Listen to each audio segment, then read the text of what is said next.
खबर कानपुर से है, जहां ठगों के जाल में फंसकर एक गरीब परिवार धोखाधड़ी का शिकार हो गया। आरोप है कि 3 ठगों ने सहयोगी ग्रुप इन नाम से एक प्रॉपर्टी डीलिंग की फर्म बना रखी है और उसी सहयोगी ग्रुप का शिकार एक गरीब परिवार हो गया। ठगों ने पीड़ित को एक भूखंड दिखाया और उसे भूमि संख्या आराजी 1761 बताकर ठगों ने पीड़ित को बेच दिया, जिसके बाद इन ठगों ने अपने ही वकील से रजिस्ट्री और दाखिल खारिज करवाकर कागज पीड़ित को दे दिए। कागजी कार्रवाई पूरी होने के बाद पीड़ित उस भूखंड पर भवन निर्माण करवा रहा था कि केडीए के प्रवर्तन दल ने पुलिस फोर्स के साथ पूरे मकान को गिरा दिया। दल ने बताया ये भूखंड आराजी 1761 है ही नहीं। घटना के बाद जब पीड़ित ने उन ठगों से संपर्क करना चाहा तो सभी ने फोन उठाना बंद कर दिया, जिसके बाद न्याय की आस में पीड़ित ने जिलाधिकारी और पुलिस आयुक्त से न्याय की गुहार लगाई है। देखे खबर। आपका राजेंद्र कुमार राज। क्या मामला है? मामला जमीन का है। जी। एक प्लाट हमने खरीदा था ब्रोकर से, वो भी एक जगह पता चला कि सहयोगी ग्रुप है, तो उसके माध्यम से मैंने प्लाट देखा और उसको खरीदने की योजना बनाई।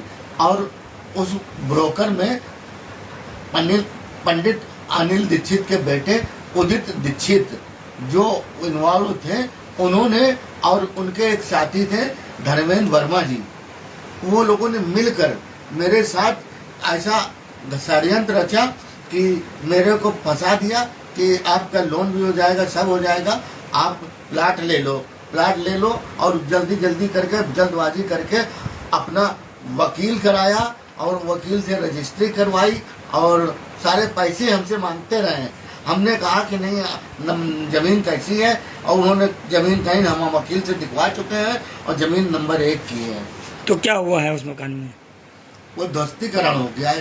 केडीए का परिवर्तन दल आया था, जिसमें मैम अर्चना शर्मा जी थी और उनके नेतृत्व में ये ध्वस्तीकरण किया गया। क्या आपने किसी उच्च अधिकारी से इसकी शिकायत की है?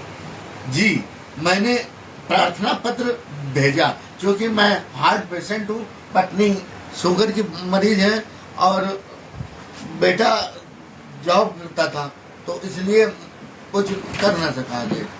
और मैंने पुलिस आयुक्त और जिलाधिकारी जी को एक प्रार्थना पत्र दिया था। उसके बाद मैंने एक IGRS लगाई थी। तो क्या कागज आपके पूरे हैं जी मकान के? जी, कागज तो अगर कागज पूरे ना होते तो ऑनलाइन रजिस्ट्री कैसे होती, ऑनलाइन में दर्ज कैसे होता, और अराजी नंबर का ही खेल हुआ है मेरे साथ। रजिस्ट्री कराई थी आपने? जी। और उसका दाखिल खारिज है? जी, दाखिल खारिज भी है। कितने समय हो गया मकान टूटे हुए आपका?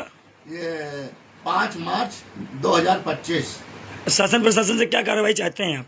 हम तो ये चाहते हैं कि सरकार से निवेदन करते हैं कि मेरा जो इतना पैसा डूब गया है, जिसके लिए मैंने प्लाट लिया और जो वो पैसा है उस पे जो मकान बनवा रहे थे स्लैब पड़ चुकी थी और सारा सब ध्वस्तीकरण हो गया। अब बताइए, मैं ऐसे में सदमे में हो गया, हार्ट पेशेंट होते हुए इतने सदमे में हूँ और मैं परेशान रहता हूँ। उसी दौरान मेरे बेटे का एक्सीडेंट हो गया। अच्छा, तो क्या मांग करना चाहते हैं अब आप? मांग यही करना चाहते हैं कि मेरा बेटा ये बताएगा कि आगे हमारे फ्यूचर के लिए कैसे क्या होगा ना, तो मेरा बेटा बताएगा हमारा।